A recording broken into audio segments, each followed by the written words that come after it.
اسلام آباد میں درختوں کی کٹائی کے حوالے سے بہت ساری خبریں آئیں اور اس پر بات بھی ہوتی رہی۔ جنگلی شہتوت کے درختوں سے اگر پولن الرجی پھیلتی ہے تو شہری اقتدار میں اس کو بالآخر اگایا ہی کیوں گیا؟ پھر ہر سال ان درختوں کو کاٹنے سے فائدہ کیوں نہیں حاصل ہو رہا؟ اس جیسے بہت سارے سوالات ہیں۔ دعا مرزا نے اپنی رپورٹ میں ان سوالوں کا جواب جاننے کی کوشش کی، آپ کو دکھاتے ہیں۔ اسلام آباد کے ماسٹر پلان میں گرین ایریاز کی سوچ موجود تھی۔ جب شہر نے عملی شکل اختیار کی تو پھر ایسے درختوں کو ڈھونڈا گیا جو گھنے ہوں، سایہ دار ہوں اور جلد بڑھنے والے ہوں تاکہ شہر کی گرین امیج کو بنایا جا سکے۔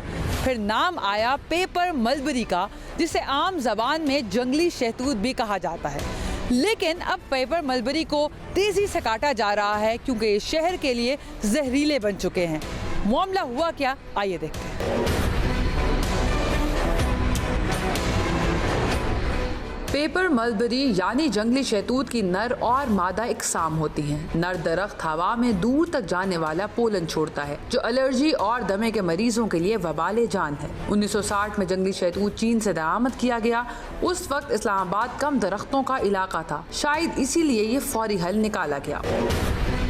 جنگلی شہتوت کے کچھ فوری فوائد بھی تھے۔ بہت تیزی سے بڑھتا ہے، سایہ دیا، سڑکوں اور گرین بیلٹس کو خوبصورتی بخشی، کاربن میں کمی لایا، مگر مسائل کا پتہ چلا بعد میں۔ اس درخت نے مقامی نباتات کو پیچھے دھکیلنا شروع کیا۔ پانی اور نمی کی تلاش میں اس کی جڑوں سے شہری انفراسٹرکچر، نالوں اور لائنوں کے مسائل بھی پیدا ہوئے۔ اس کو جتنا بھی کاٹ لیں یہ پھر سے اگنا شروع ہو جاتا ہے۔ خود رو کوالٹی کا حامل بھی ہے۔ پولن الرجی کی سب سے بڑی وجہ یہی ہے، اسی لیے جب بہار آتی ہے مریض اسلام آباد سے ہجرت کر جاتے ہیں۔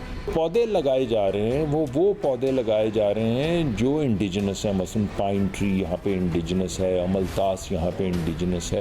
وہ جو جگنو، تتلیاں، بلبل، وہ تمام پرندے جو یہاں کے انڈیجنس ہیں وہ تو انہی درختوں پہ بیٹھتے ہیں، وہ آپ کے باہر سے آئے ہوئے درختوں سے تو نہیں بیٹھتے۔ تو یہ جو آپ نے لگایا ہے جس کو آپ کہہ رہی ہیں کیوں کاٹا ہے، اسی کی وجہ سے جگنو کبھی نظر آیا ہے، کوئی تتلی نظر آئی ہے، کوئی بلبل نظر آئی؟ یہاں پہ ہرے طوطے ہوتے تھے، کہاں گئے؟ طوطے اڑ گئے، اسلام آباد کے طوطے اڑ گئے۔ ترجمان تحفظ ماحولیات ایجنسی کا کہنا ہے کہ جنگلی شہتوت کاٹنے سے دمہ کے مریضوں میں 30% کمی تو آئے گی، مگر کاربن ڈائی آکسائڈ جذب ہونے میں کمی ہوگی۔ حل یہ نکالا گیا ہے کہ ایک کے بدلے 10 نئے ماحول دوست درخت لگائے جائیں۔ اتنا اسٹرانگ قسم کا استھما ہوتا تھا کہ وہ سانس ہی نہیں لے سکتے تھے، اور پولن کے باقاعدہ جو ریزلٹس ہیں، جو فگرز ہے 1000 میں، وہ آپ کے ڈیلی نیوز میں بھی آتی تھی کہ اس وقت جو ہے نا اسلام آباد میں پولن کی کیا ریشو چل رہی ہے۔ تو اس کے پرائز اینڈ کانز دونوں تھے، لیکن ابھی ہم نے جو فوکس کیا ہے کہ جتنے بھی درخت کاٹے گئے ہیں اس میں ہم بھی پلانٹیشن کا حصہ تھے۔ اب F9 کی پارک کی بات کریں تو ہم نے وہاں اولیو آئل کے جو ٹریز ہیں وہ ہم لگوا رہے ہیں۔ اسلام آباد کے الرجی سینٹر کے مطابق پیپر ملبری کی کٹائی کے بعد اسلام آباد میں پولن الرجی کے مریضوں کی تعداد میں واضح کمی آئی ہے۔ ماہرین کا ماننا ہے کہ پلانٹیشن ڈرائیو کے دوران محکموں کو پودوں کی سلیکشن سے متعلق مزید محتاط ہونا ہوگا، جبکہ شہریوں کی تشویش ہے کہ جنگلی شہتوت کے درختوں کے نام پر اگر دیگر درخت کاٹے گئے تو شہر کو ناقابل تلافی نقصان ہوگا۔